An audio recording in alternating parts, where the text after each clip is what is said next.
Assalamualaikum warahmatullahi wabarakatuh. Bismillahirrahmanirrahim. Alhamdulillahirabbil alamin. Wassalatu wassalamu ala asrofil anbiya wal mursalin.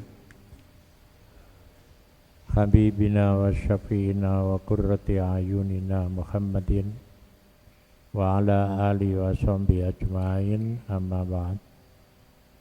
Qala ta'ala qad aflaha man tazakka wa dzakara isma rabbih fasalla. Ayyuhas salikuna ila tariqillah, para peramba jalan Allah, mari kita awali kajian kita,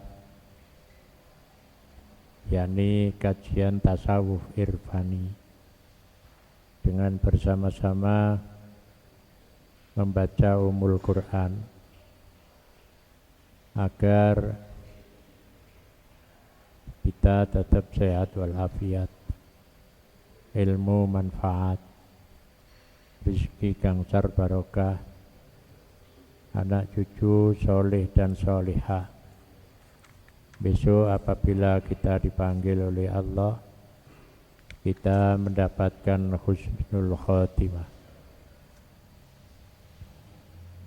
Ala hadihin niyah wa ala kulli niyatin solihah. Al-Fatihah.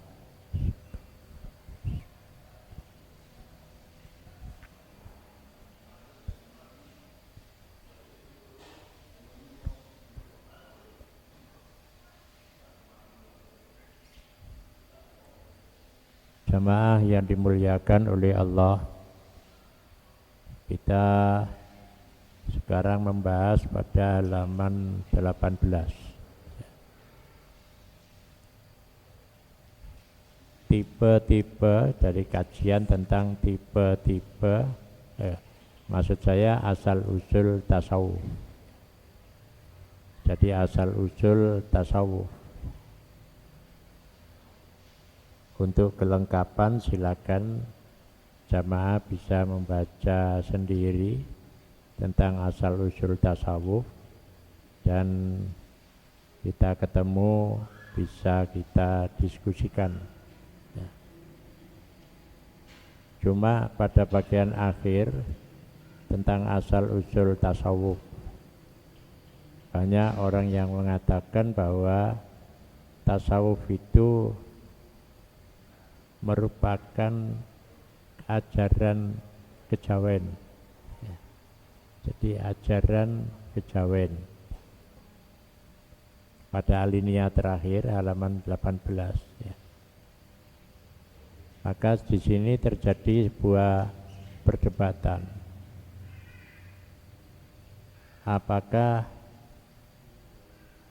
benar bahwa tasawuf itu karena pengaruh kejawen, atau justru tasawuf itu mempengaruhi kejawen ya. Jadi mesti kita mempelajari kejawen itu, karena Islam datang ke Nusantara, terutama ke Pulau Jawa, itu kan sejak zaman Rasulullah. Jadi Rasulullah ketika di Makkah itu sudah menyampaikan kepada pengikutnya untuk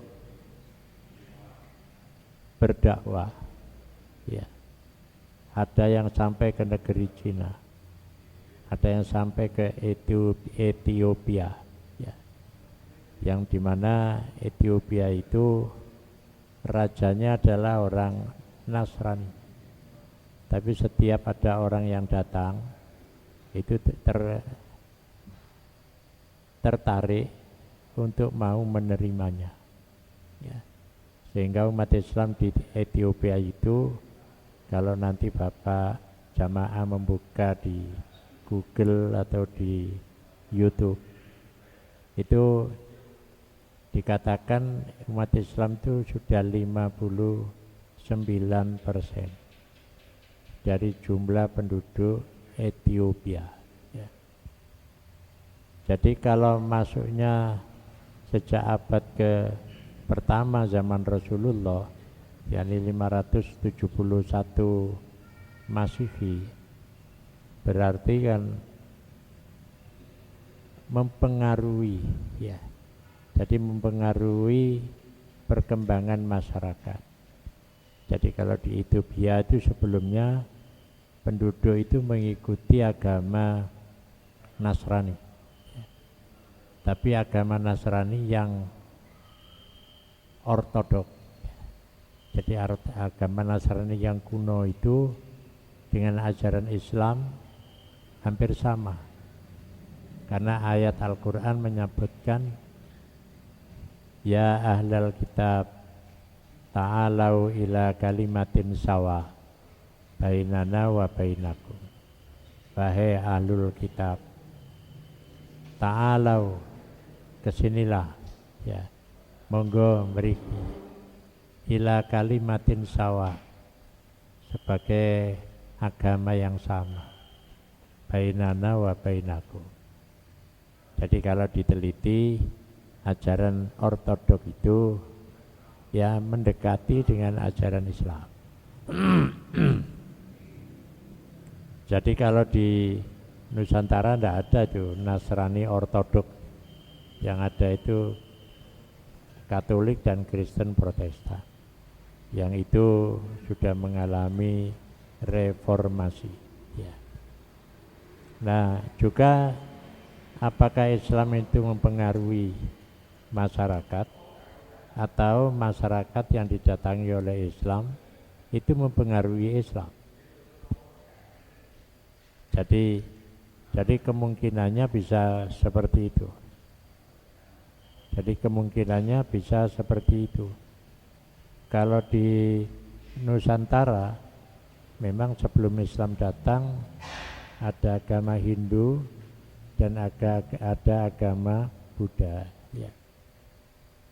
Nah, pada saat itu ketika Islam datang, itu apakah Islam mempengaruhi Hindu atau Buddha, yang itu akhirnya dikenal dengan kejawen, ya. Atau Hindu itu mempengaruhi Islam? Secara logika, kalau Islam datang belakangan berarti Islam itu mempengaruhi. Kalau Islam itu datang duluan, kemudian datang yang baru itu mesti mempengaruhi. Jadi ini terjadi perdebatan. Oleh karena itu di dalam agama-agama itu rata-rata juga ada ajaran tentang yang dikenal dengan agama yang membahas tentang spiritualisme, ya. Jadi agama yang mengajarkan rohani, ya. Jadi mengajarkan tentang bagaimana kondisi batin seseorang. Nah, dari situlah kalau Islam datang itu mempengaruhi masyarakat yang ada di Nusantara, ya. Jadi kebiasaan mereka itu hidup dalam suasana, ya, spiritual. Maka Islam datang mewarnai spiritual itu. Bukan Islam terpengaruh dengan spiritualnya masyarakat. Jadi ini ada perdebatan di situ. Tapi yang jelas bahwa Islam mempengaruhi. Makanya kalau dulu, ya, para penyebar Islam itu tidak merubah tradisi. Kalau tradisinya itu sudah bagus, ya dibiarkan dan diislamkan. Kalau yang tidak bagus, ya dibuang, tidak dipakai. Jadi tradisi itu para pendakwah, para dai itu dilihat ada kalanya itu cocok dengan tradisi, dengan ajaran Islam. Tapi ada yang enggak cocok. Ya lah yang cocok itulah yang dipakai, tapi diwarnai. Jadi diwarnai. Dulu sebelum Islam datang, kebiasaan masyarakat itu menghormati arwah nenek moyang. Ya. Kemudian oleh Islam itu diwarnai. Ya. Jadi diwarnai karena apa? Dalam agama Islam itu ada ajaran supaya kita menghormati arwah nenek moyang. Ya. Jadi arwah nenek moyang yang itu akhirnya dikenal dengan tradisi membaca doa untuk mereka. Jadi tradisi untuk membaca doa bagi mereka. Nah itulah diwarnai. Yang semula yang dibaca itu kitab suci agama Hindu, nah kemudian dirubahlah dengan ajaran Islam. Jadi dirubah dengan ajaran Islam. Nah jadi mungkin yang pertama ya bagaimana orang Jawa itu diislamkan tapi dia tidak terasa masuk Islam. Jadi tidak terasa masuk Islam. Kebiasaan mereka ya kalau berdoa kan doa. Nah, itu oleh para penyebar Islam yang dibaca kalimat thayyibah saja ya. Jadi bacalah la ilaha illallah itu. Tapi mereka ya tidak serta-merta moro iso maca ya. Ya seperti kalau kita melihat orang yang mu'alaf ya dituntun membaca la ilaha illallah apalagi pakai asyhadu. Itu mesti gak iso, Pak. Angel. Lah dulu ya juga begitu. La ilaha illallah menjadi la ilaha illallah bisa menjadi lelo-lelo gitu ya. Jadi kalau dulu ada kesenian lelo-lelo itu karena sebenarnya itu adalah kalimat la ilaha illallah gitu. Tapi mereka tidak menyadari gitu ya. Nah kemudian ada juga pagelaran wayang. Wong Jawa senengane ndelok wayang.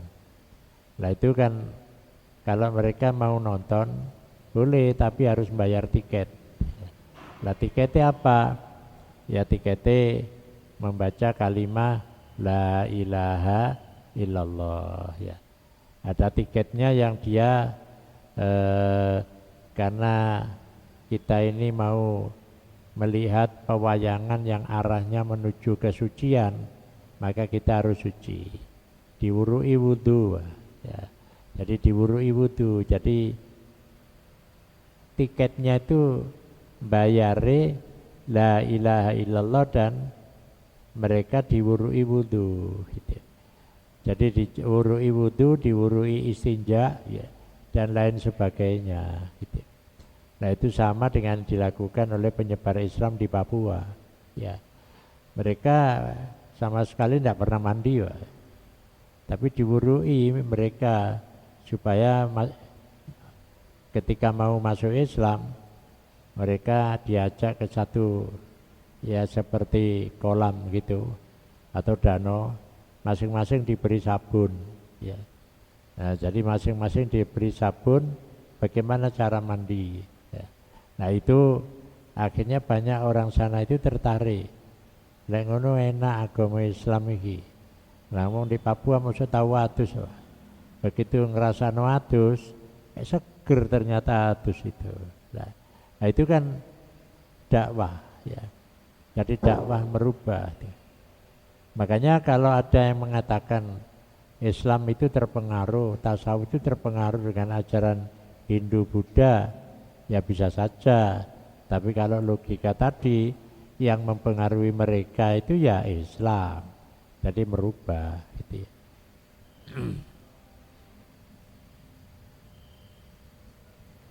Jadi disitulah maka kesimpulannya ya. Jadi asal usul tasawuf itu ya dikembalikan kepada Al-Quran ya. Jadi dikembalikan kepada Al-Quran dan As-Sunnah. Jadi dikembalikan pada Al-Quran. Apa ada ajaran yang bernilai spirit ya, spiritual ya. Ternyata dihimpun oleh para ulama banyak. Jadi ajaran tentang kekuatan rohani itu ternyata banyak, dan itu adalah bagian dari iman, gitu ya. Jadi bagian dari iman.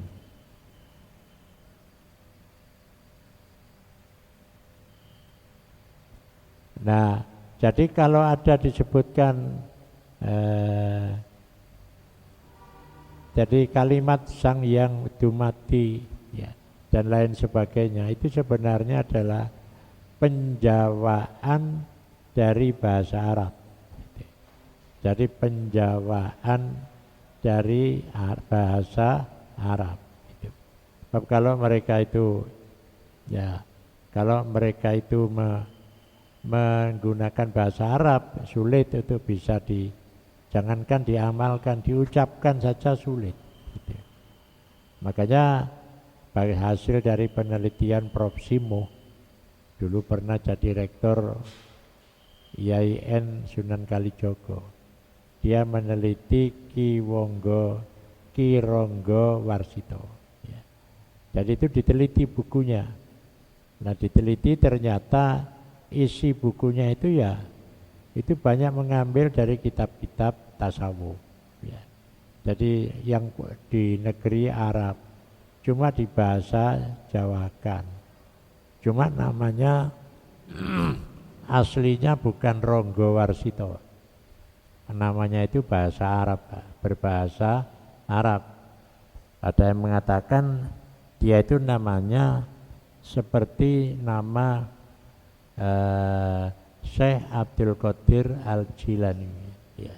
Jadi namanya itu sama. Itu kalau disebutkan sama, Belanda curiga, ini berbahaya gitu ya. Jadi ini berbahaya gitu ya. Oleh karena itu jadi kalau ada apa bertasawuf itu ya, itu karena pengaruh Hindu dan Buddha ya, maka kita bisa memberikan jawaban bahwa itu tidak karena pengaruh, justru kita yang mempengaruhi. Dalam rangka dakwah secara bertahap mereka diwarnai dengan warna Islam gitu. Nah, jamaah yang dimuliakan oleh Allah, maka itu kesimpulan dari asal usul tasawuf, di mana itu sebenarnya sudah ada di dalam Al-Quran.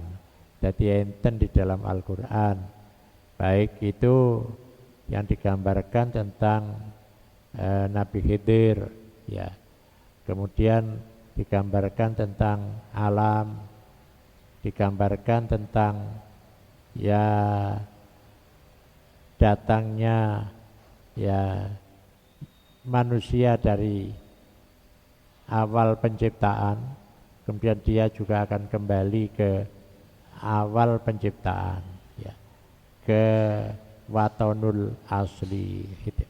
Nah itu menggambarkan bahwa Islam itu tidak bisa tidak kecuali penguatan rohani ya.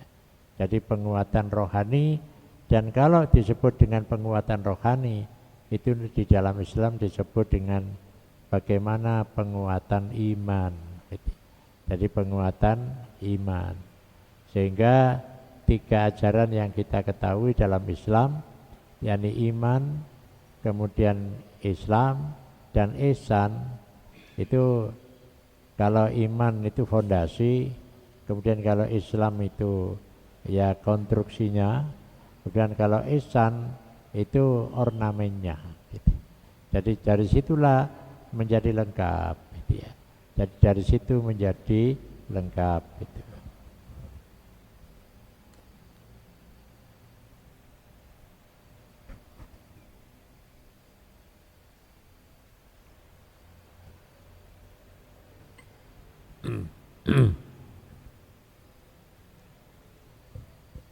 Karena kemarin kita juga membicarakan bagaimana pandangan ulama Timur Tengah, terutama dengan munculnya gerakan Salafi ya atau Wahabi. Nah, mereka kan menolak tasawuf itu. Karena alasannya tidak pernah ada itu dalam Al-Quran dan tidak ada kata tasawuf. Gitu ya. Jadi tidak pernah ada kata tasawuf. Ya memang tidak ada. Tapi nanti ya kata tasawuf itu tidak ada. Tapi kalau disebut dalam haji ada sofa dan marwah. Lah sofa itu kan artinya mensucikan diri. Lah bertasawuf itu kan ilmu yang berkaitan bagaimana mensucikan diri. Makanya kalau kita melihat di sini bertasawuf itu memperindah. Jadi memperindah. Jadi kalau rumah itu ya tidak hanya fondasinya, tidak hanya bangunan strukturnya, tapi juga mengindahkan. Jadi masjid ini sudah menjadi masjid yang indah, masjid yang indah. Nah itu karena apa? Jadi ornamen itu, lah tasawuf itu. Ya. Jadi tasawuf itu sebenarnya adalah memperindah perilaku seseorang. Jadi memperindah perilaku seseorang. Nah, nanti itu muncullah tasawuf akhlaki. Jadi kalau kita ini mengkaji baru tasawuf irfani, itu kan tasawuf bagaimana ketika sholat menjadi indah. Maka bagaimana sholat yang indah? Maka dengan mengkaji tasawuf irfani. Dan ini tasawuf untuk bisa mencapai ma'rifat.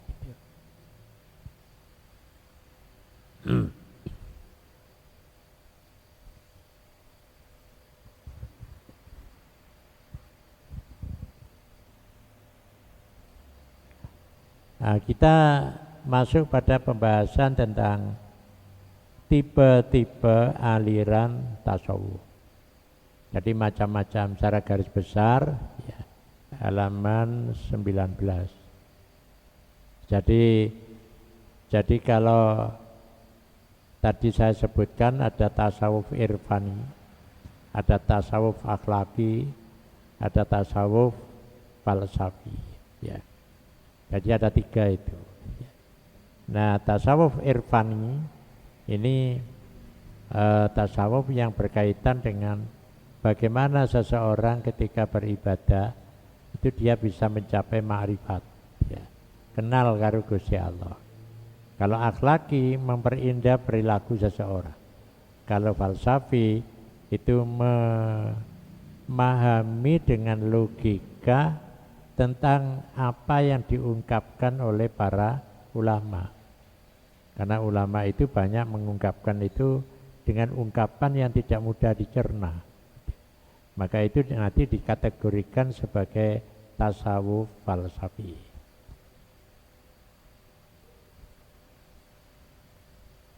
Nah, seorang peneliti tasawuf. Jadi seorang peneliti tasawuf yang bernama Annie Marie Schimmer. Jadi dia itu orang Jerman.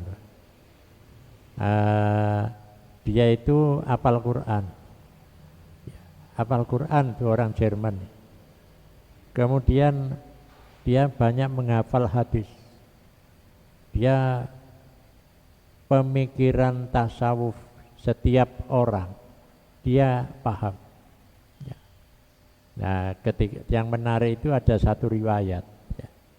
Dia itu menuju ke Afrika Selatan naik pesawat, kebetulan duduk dengan seorang ulama Islam ya. Dia bisa cerita tentang Al-Quran, tentang macam-macam itu. Dia kagum itu. Jadi wong wedok, tapi di sini pakai salib. Nah, ini menarik. Jadi wong gawe salib tapi hafal Quran. Hadisnya ribuan hafal ya. Bahkan sejarah Islam juga paham. Tapi dia itu begitu turun ya dari pesawat diajak untuk sholat itu. Dia tidak mau. Saya belum dapat hidayah dari Tuhan. Padahal dia itu wis hafal Quran gitu. Jadi hafal Quran. Ya cuma menariknya itu dia masih pakai salib. tapi dia peneliti di dalam Islam, gitu ya. Itu namanya Annemarie Schimmel, ya.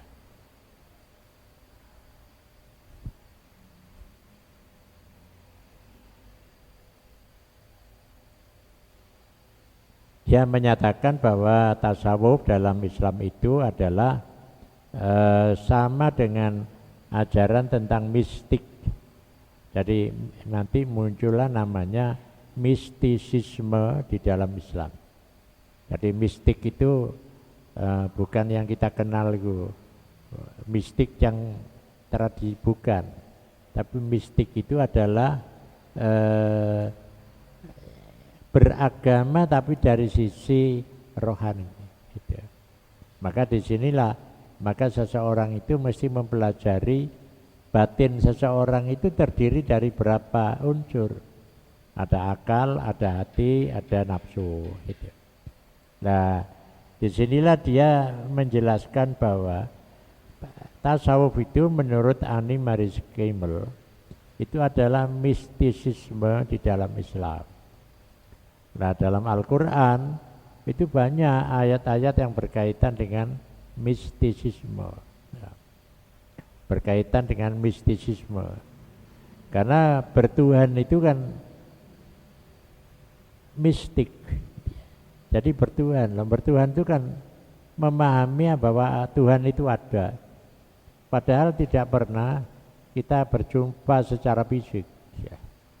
Oh, nah ini aliran mistik itu. Jadi bagaimana seseorang itu bisa memahami bahwa Tuhan itu ada, ya. Pangeran itu wonten, ya, akhirnya muncullah Gusti Allah ora sari, gitu ya. Jadi ada spanduk-spanduk itu Gusti Allah ora sari, gitu. Nah itu di dalam Islam banyak ajaran yang hal seperti itu, ya. Makanya kalau ada ayat yang berkaitan dengan ini, afala tatafakkarun, afala tatadabbarun, afala ta'qilun, afala tubsirun. Itu berarti segala sesuatu potensi diri, gitu. Jadi potensi fisik. Jadi potensi fisik itu berarti sesuatu yang bersifat non fisik. Jadi itu gampangnya begini. Kalau kita, ya. Jadi kalau kita sholat itu kan dohirnya seperti itu. Ada gerakan bacaan. Tapi apa sholat itu hanya itu? Ya tidak. Karena itu berkaitan dengan mistik. Jadi ada sesuatu yang bersifat rohani, gitu. Jadi bersifat rohani. Ya makanya dia meneliti. Jadi kalau orang-orang Barat itu meneliti sesuatu itu tidak hanya 1 bulan 2 bulan, itu bertahun-tahun, gitu ya. Jadi meneliti itu bertahun-tahun. Ada buku peneliti orang Belanda, bukan orang Jerman. Itu meneliti tarekat, ya. Nah, dia meneliti itu dari mana tarekat Qadiriyah itu muncul. Kemudian sampai ke Madura, sampai ke Jawa, diteliti itu. Itu sampai sekitar 15 tahun. Ya. Jadi meneliti itu 15 tahun. Gitu. Jadi dia mulai meneliti di tempat kelahirannya Syekh Abdul Qadir Al-Jilani. Sopo Syekh Abdul Qadir Al-Jilani itu, di mana desa Jilan, ya. Jadi bukan Al-Jailani, desanya itu Jilan. Ketika orang Jawa mau cone kan Al-Jailani, nanda ono desa Jailan itu. Yang ditemukan itu desa Jilan. Kemudian dia mencari siapa Abdul Qadir Al-Jilani itu. Kemudian dia itu keturunan siapa. Kalau dibaca ya secara menyeluruh, dia itu dirunut itu. Kemudian dia kawin dengan seorang perempuan, dirunut itu. Ketemune iku siji dari Sayyidina Ali, siji dari Fatimah Zahra, ya. Itu penggaweane wong-wong goleki. Jadi dirunut itu. Ya. Akhirnya ketemulah ini betul-betul keturunannya Kanjeng Nabi, karena itu berkaitan dengan Fatimah putra Nabi dan juga Ali itu menantu Nabi. Lah nanti Ali kalau ke atas itu kan ketemu dengan pamannya Nabi ya. Gitu. Jadi berapa tahun itu Pak? Kok iso neliti kok kober gitu. Nah, kalau kita ya gak kober Pak.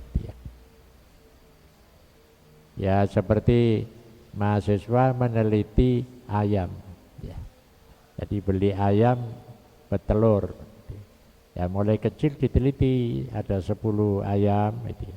Ada diberi kandang tempat sendiri-sendiri, itu diteliti sampai 3 bulan. Bendino didelok dipakani ngene, engko dadi ngene, berarti dadi berapa, cepat pertumbuhannya kayak apa, itu diteliti Pak. Ya. Nah, dari situ dia akhirnya menyebutkan ya bahwa tipe aliran tasawuf itu ada yang disebut sebagai aliran mistik yang jadi aliran mistik yang menekankan pada aspek ya, personal, bagaimana hubungan dia dengan Allah. Jadi hubungan dengan Allah. Lah dengan Allah itu hubungannya kayak apa? Ya. Jadi hubungannya kayak apa? Maka hubungannya itu pamangkana yarjulika arabihi. Sapa wonge sing kepingin liko marang Gusti Allah pada Tuhannya, fal ya'mal amalan sholiha wala yusyrik bi ibadati rabbihi ahada. Ini terjemah. Ya, sapa sing kepingin ketemu Gusti Allah ya kudu ya fokus ya. Pikirannya ya fokus, atine ya fokus, emosine. Nah itu persoalan pribadi gitu.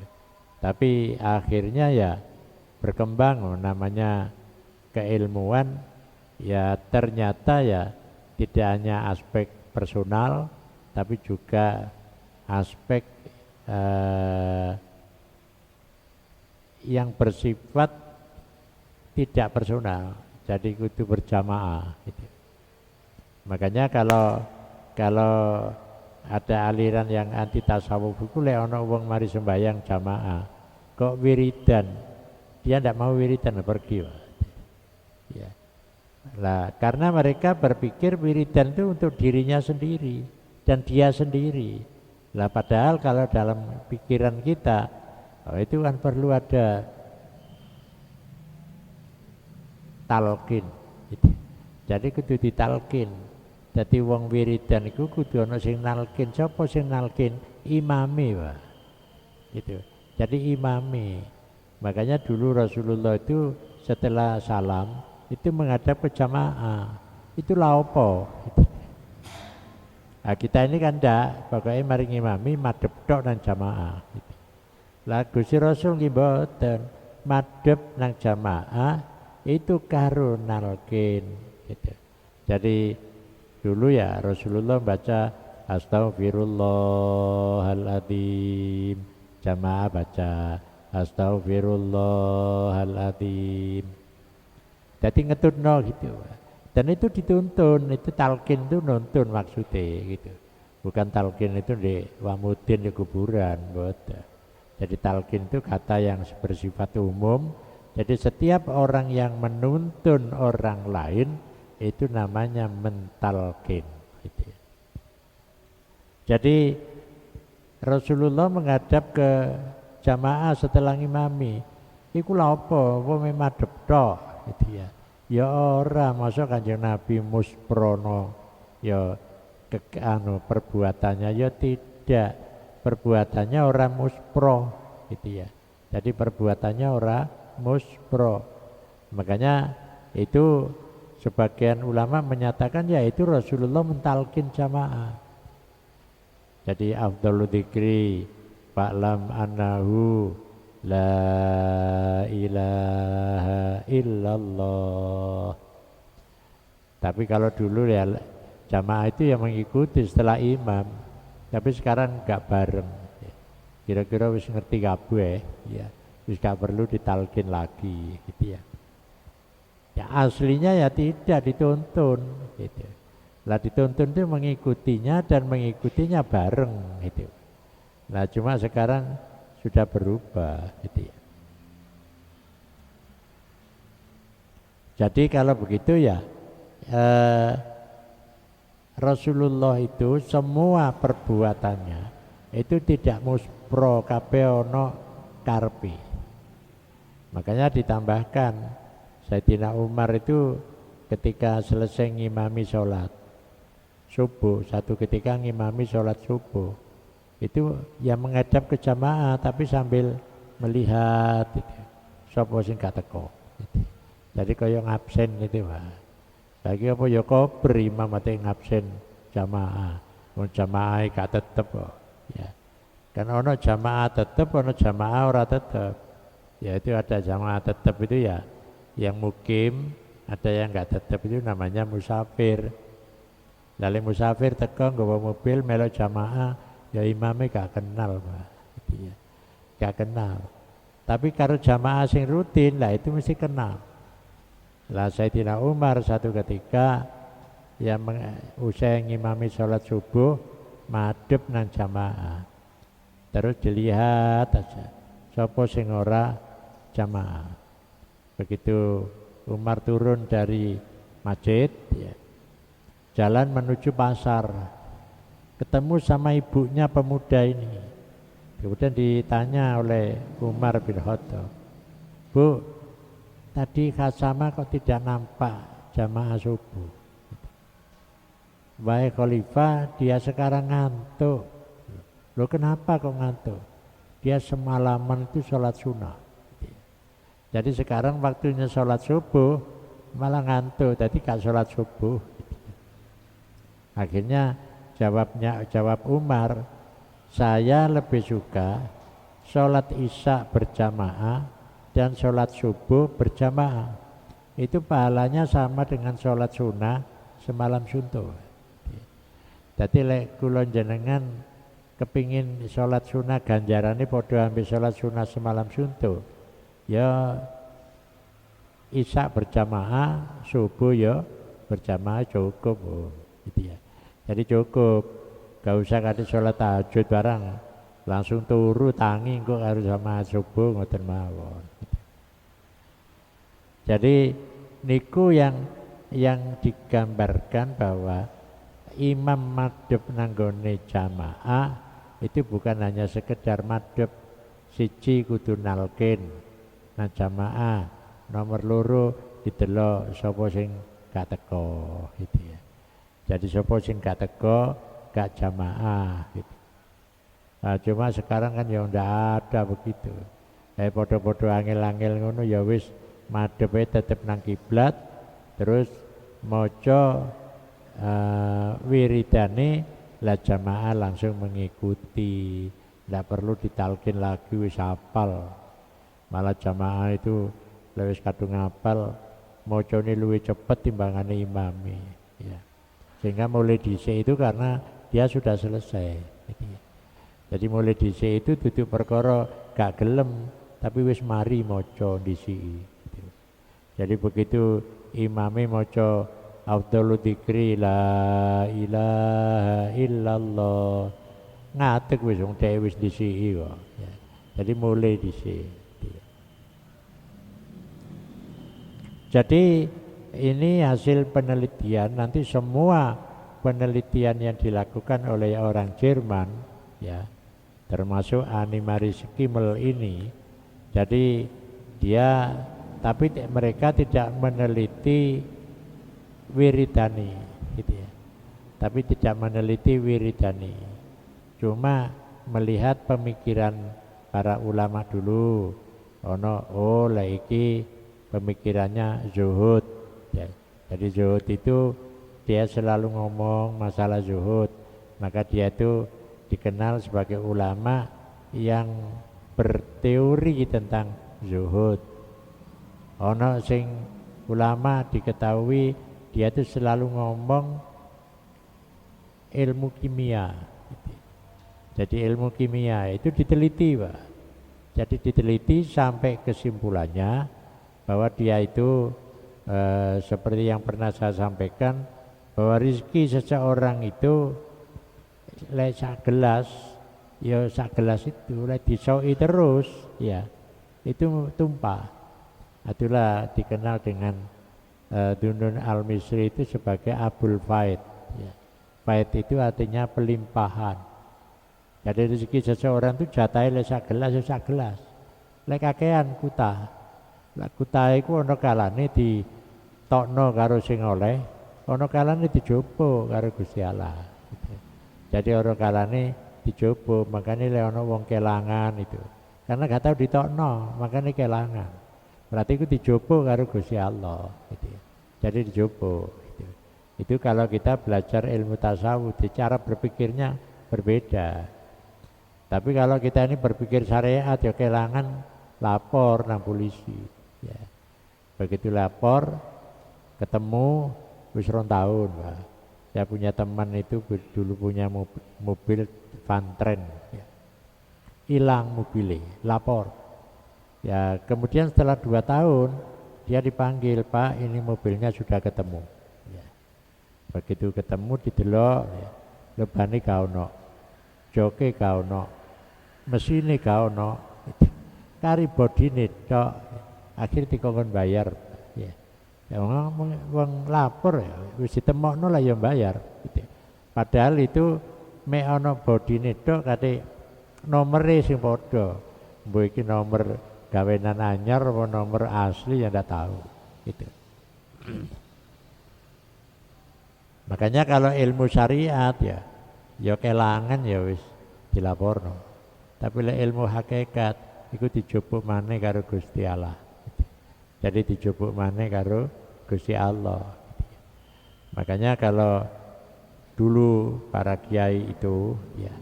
Jadi para kiai mungkin kita masih ingat dulu namanya Pak Subhan ZE. Itu orang Panjen. Tapi pindah ke Jakarta jadi pengurus PBNU. Ya. Dia itu kan berpolitiknya dipengaruhi oleh Amerika. Lah di sini ini mungsuni Amir Mahmud. Gitu.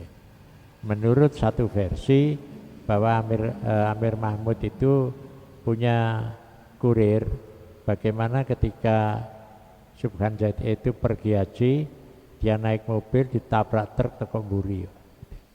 Nah itu jari Kiai NU wis gak usah diurus. Iku ngono mati wis wayahe.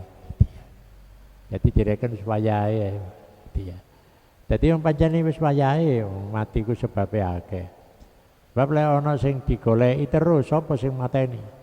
Ya dibulet-buletno, Pak. Wong pancene wis dirancang. Ya.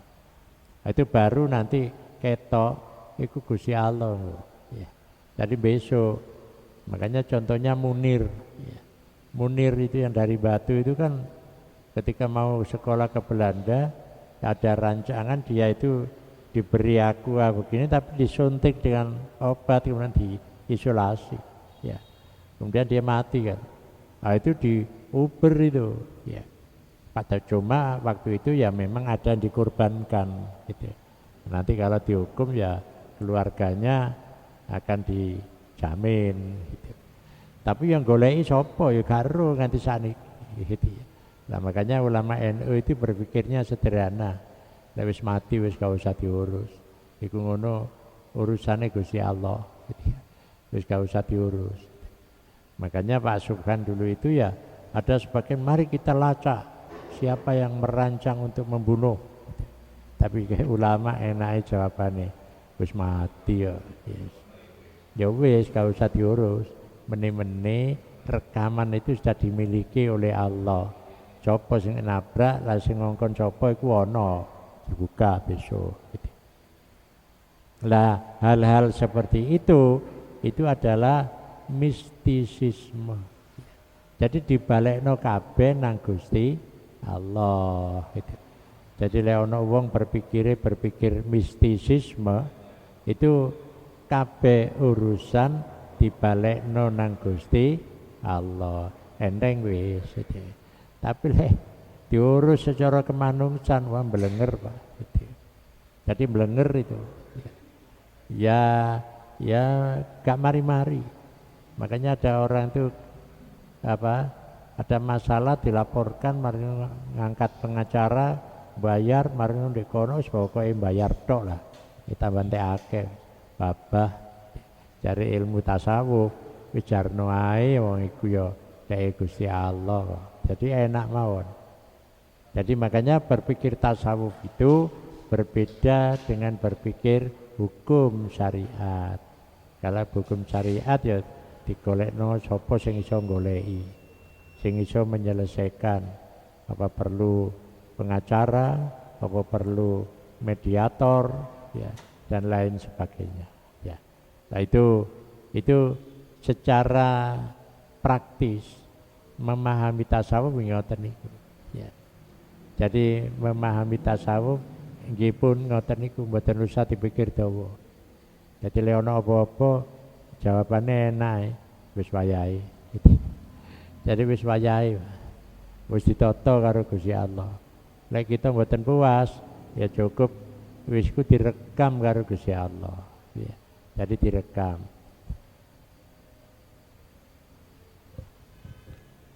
Jadi pemikiran yang pertama menjelaskan bahwa tasawuf itu sebuah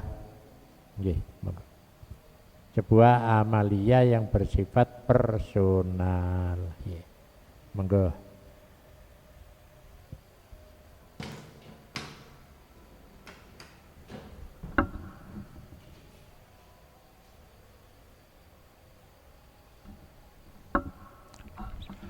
Allahu Akbar, Allahu Akbar,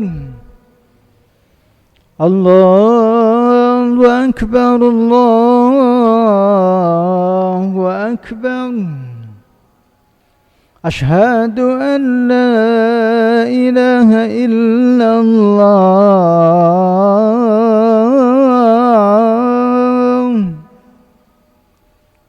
أشهد أن لا إله إلا الله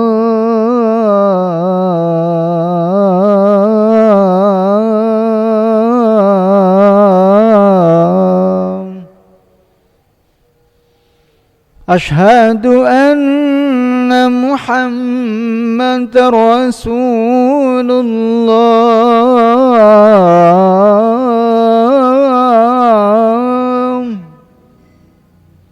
أشهد أن محمد رسول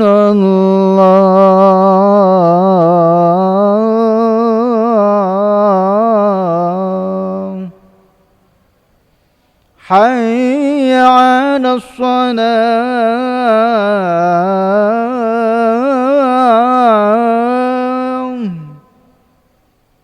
حي على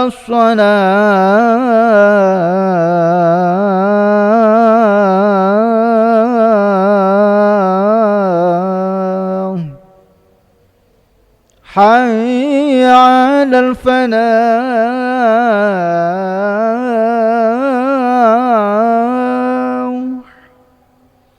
حي على الفلاح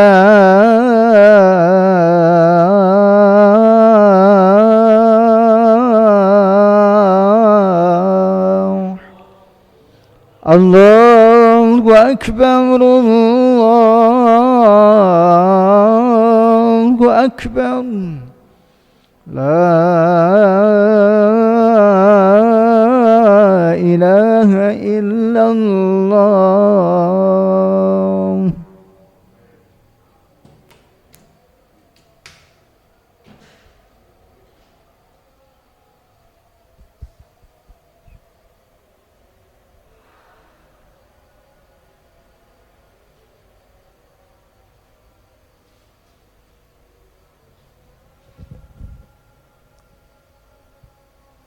Nggih, niku kajiane para peneliti barat tentang tipe-tipe tasawuf dan perkembangannya. Tapi ini belum selesai, baru membicarakan sedikit alinea yang kemudian kita akan lanjutkan pada kesempatan yang akan datang.